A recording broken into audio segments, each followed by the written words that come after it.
Hello, everyone. My name is Kim Hayworth. I'm from the Facebook page Good News Daily. And today I'd like to chat about one of the things I'm asked the most about, which is food. We all need it. We all put it into our bodies every day. And I'd like to maybe offer a different perspective from the way that you've looked at food in the past. Sometimes we use it as comfort if we're going through something difficult or emotions or feelings coming up, that we just use it as something to comfort ourselves. Sometimes we do think about the nutritional value or perhaps the pH of food or things that we've been taught or shown could be beneficial. And then we develop all these judgments and conclusions about food, thinking that we have to have that to be well, or perhaps we have to have that to feel better, when that may not be true at all. So if you're going through a health crisis or something difficult in your life, what bacteria and viruses and parasites and worms and mold and cancers, what do they thrive on? Acidity. So the pH level in our system is affected by different things. Food is one of them. What we drink is another one of them. But also our thoughts and our words, especially our self-talk, can affect the frequency, the vibration within our bodies. And those things that love acidity will thrive off of that. And it can be very difficult to clear those things out of our system if we stay in a lower frequency. And like I said, it's more than just food that affects our pH. Our goal is to be alkaline. And the things that can affect that, as far as foods go, that will really increase the alkalinity in your system are greens. And so many people are not a fan of greens. Yeah, they don't taste great, some people say, right? But there are ways that we can get those things into our system without the judgments and conclusions of taste, right? So let's look at it a different way. If this is going to benefit my health, how can I receive this as a gift? As a gift to our bodies, to our life. So the most alkaline foods are greens, are going to be your green veggies, sea vegetables, like kelp, spirulina, chlorella, chlorophyll, kale, chard, spirulina, wheatgrass, collard greens, watercress, things like that have very high alkalinity. It fuels your cells. Your cells feed off of those things. You ever hear the saying, you are what you eat? It's true. Your cells need nutrition and food, and they love those greens. And food is not just calories, right? It's information. It's coded with information. It talks to your DNA. So yes, you can affect your DNA by what you eat. And some of the most powerful foods that can affect your DNA are the original heirloom variety foods. Those can really create a lot of beneficial change to your cells, to your DNA.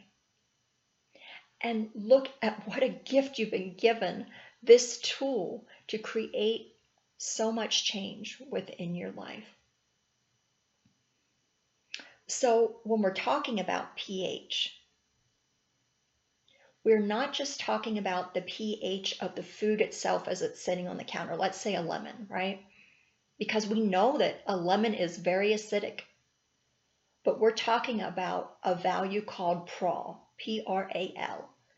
And you can look that up online. There's charts that you can get that will tell you this value is not the actual pH of the food, it's how it metabolizes in your system. Because a lemon, like I said, is very acidic on its own, just sitting on the counter. If you test it, it's acidic. But once it gets into your system and it starts to metabolize, it becomes very alkaline. In fact, one of the best things you could do would be to juice lemons in the morning on an empty stomach. Easy peasy, right? But yet can create so much benefit and can also add a great detox for your liver. Things like herbs like parsley and cilantro are also incredibly beneficial to your system as a detox and also for keeping your system alkaline. Your cells love it, and it can also help your body get rid of heavy metals. And a lot of these greens are the same way. And those heavy metals build up in our systems, and we don't really realize it. Aluminum is a biggie. You know, we use foods that are in tin cans. We cook with aluminum foil. We use pots and pans that are coated with aluminum. Guess where that ends up? In us. And it's extremely toxic. It's been proven to cause Alzheimer's and dementia in people. And guess what? It's also in injections and vaccines. And a lot of it goes right to the brain. And our livers attempt to hold as much as they can for us. For most of us, we are, thrown with so many things that our livers really are one of the most important organs in our bodies. And it will hold on and try to encase those things for us. But when it can't anymore, it gets pushed out. So certain binders can also add as a great benefit if you are dealing with heavy metals. And I can go on and talk about other foods that are super beneficial for your liver if you're going through that. But two of the other things that if you're having digestive issues, that if you're not digesting, absorbing, assimilating, and eliminating the way that you should,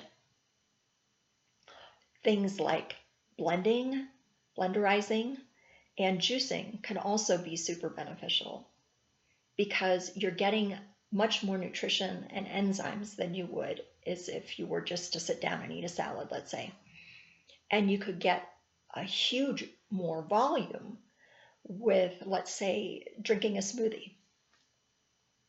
So the difference between the two, juicing is when you put it through a sieve, let's say, and the fiber is left and the meat of the veggies and fruit are left within the juicer itself. So you're getting just juice. And for people, like I said, that their digestion is not working, the assimilation is not working, that can be really beneficial because you're not getting the nutrients that you need to begin with. And this could give it to your system immediately. What I would say about juicing, and I've done it for years, and it really, really fed my system, and it can really be a benefit, is that it takes a lot of produce. It takes a lot of time and effort. Make sure you're using organic ingredients. And my suggestion would not to be to buy the pre-made bottles because there's very little nutrition and enzymes left in that after it's been sitting on the shelf for a period of time. You want to drink it immediately. And which I understand, if you do not want to put the time and investment into that, if you live close to a place that does juicing very fresh from the vegetables right there, that would be a great way to do it. And then blending, we're talking about smoothies. Green smoothies can be incredibly beneficial. And you are getting the fiber with that also, an incredible amount of enzymes. And that you could drink throughout the day. That does hold longer than a juice. And you are getting more nutrition with that typically. But again, please make sure it's organic. It's the best quality that you can afford. Those are things that could really fuel your system, that can create change at a cellular level, and really look at the choices that you're making and why you're making them. Become aware of those things. And even look at your judgments and conclusions about what you're putting in your mouth. Because those things can be more of a negative impact in your life than the thing itself. So I hope you can really receive this as a benefit to yourself today. And look at the things that are on your plate, that you're picking up, that you're putting in your grocery basket. Is this going to fuel me? Is this going to propel me into the place where I am headed? Is this going to energize me for the day? I hope this has been a benefit. Take care.